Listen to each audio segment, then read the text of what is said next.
Now say in this example, a storage battery of EMF 8 volt and internal resistance of 0.5 ohm is being charged by 120 volt DC supply using a series resistor of 15.5 ohm. What is the terminal voltage of the battery during charging?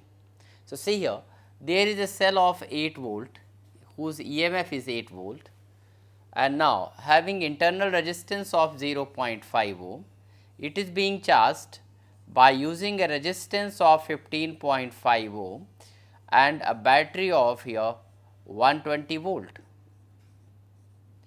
So when this is being charged here, by using Kirchhoff's law we can get the current over here I in this circuit how much.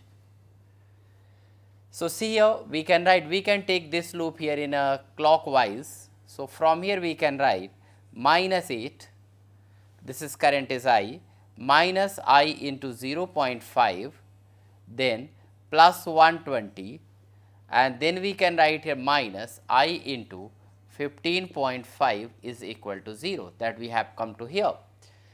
So now we can write here, this is 120 minus 8, that is 112 is equal to, that is here I into 0.5 and minus I into 15.5, that will be also added and you will be getting 16 into I.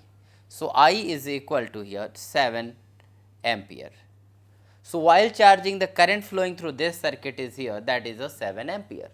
Now we have to get the potential difference across this terminal potential difference across this cell which is being charged. So we can get V is equal to E plus IR. When the cell is being charged, potential difference is this, and E we can get here, EMF of this cell is 8 plus 7 into 0.5, that is 8 plus 3.5, that is 11.5 volt.